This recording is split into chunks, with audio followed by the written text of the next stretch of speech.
What's going on, people? It's me, Majora T, out here today to announce a new 2025 challenge for me and all others who are interested.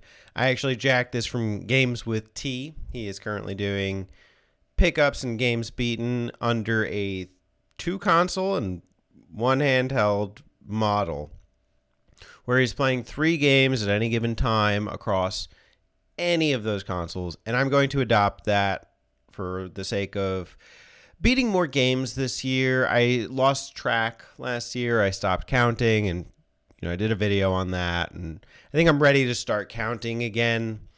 And I usually play 3 games at a time anyway, so yeah, I just wanted to do that. I thought it'd be a good way to kind of push through this fog I'm feeling. It's like a gaming fog and a content creation fog. More on that later. I know these type of videos are not necessarily designed to perform, and I don't really care if they do or don't, but I just want to do this for me at the end of the day, and anybody else who is interested can follow along. That's totally fine. So here's what I've got going on so far. It's January, and I have played and beaten 2 games at this point, both on the Sonic Origins collection on the Xbox Series S. I talked about that collection with my friend Alex of Turbo Zone.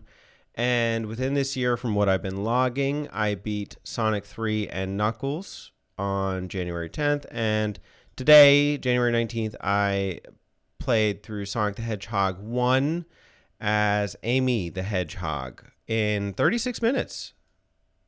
Not bad. That's actually my fastest time. Granted, that one has spin dash and whatnot, but hey, a 30-minute Sonic the Hedgehog run is pretty damn good.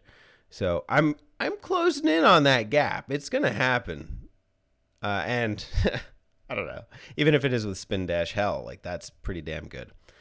But I've been on a Sonic kick. I'm a classic Sonic guy. I like the classic Sonic games, and that's something to think about as far as content. I have wanted to do kind of a beginner's guide video to the original Sonic the Hedgehog, kind of just ways to cut down time. So that would be fun. And I have wanted to do a video on Sonic 3, kind of just being perfect as is. This is almost like playing 2 games, but I'll call it one just because they're calling it one in Sonic Origins, Sonic 3 and Knuckles. It's like twice the game, but whatever. It's the credits officially roll for this one when you play through both at the same time. So fine, I'll accept that. So I'm 2 games in for the year. Pretty damn awesome. So I do have 2 systems that are basically being played at all times, and they are my Switch and my Xbox Series S.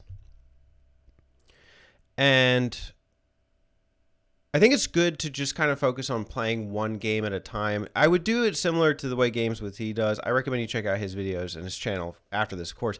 But he can show his collection because he collects physical. I have a lot of digital, so I can't really do that for my Series S at all. And my Switch is like 50-50. Right now on Nintendo Switch, I am playing Persona 3. And I'm a good 5.5 hours in. I'm enjoying it. I want to reserve judgment, but it's definitely antiquated. You can see the skeleton for the future successes in the Persona series. It's almost like playing some kind of weird prototype. I don't know. I like it. I do like playing it. I am playing the PSP version. I'm not playing Reload. It has a name. I don't remember what it is, but it is Persona 3. And it's good.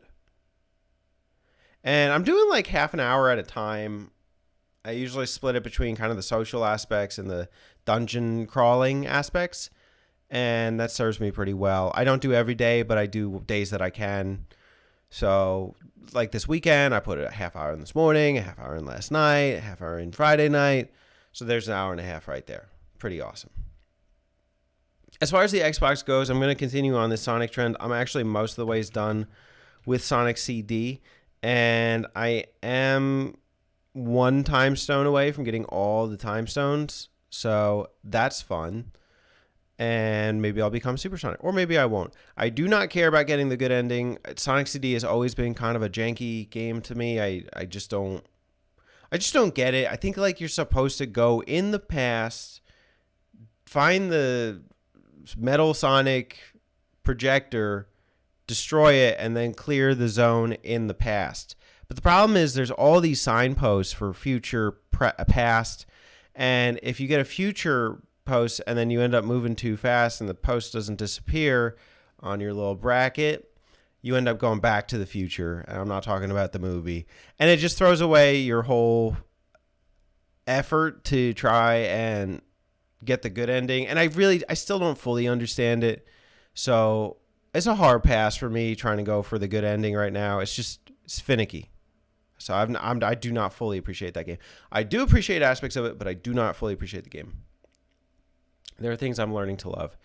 And then the third console is a mystery, but it's not a handheld. It is a console of choice. And right now I have my N64 hooked up. And because Persona 3 is a bit more on the lengthy side, I'd like that to be my only lengthy game for the time being. And I'd like to do something that is centered in the text and short and sweet. So I'll be doing Sin and Punishment. It's not my first time playing either of these two games, and it wasn't my first with these, although it was my first time doing an Amy run here. Oh, and I did get the good ending for Sonic and Knuckles. I did the true boss or whatever at the end. Besides the point. Sin and Punishment is a good 2-hour long game, and I could just play that in a sitting and have fun with it. So this will be a year of games, and stay tuned for the ride. Subscribe if you're new, and I'll see you in the next video. Toodaloo.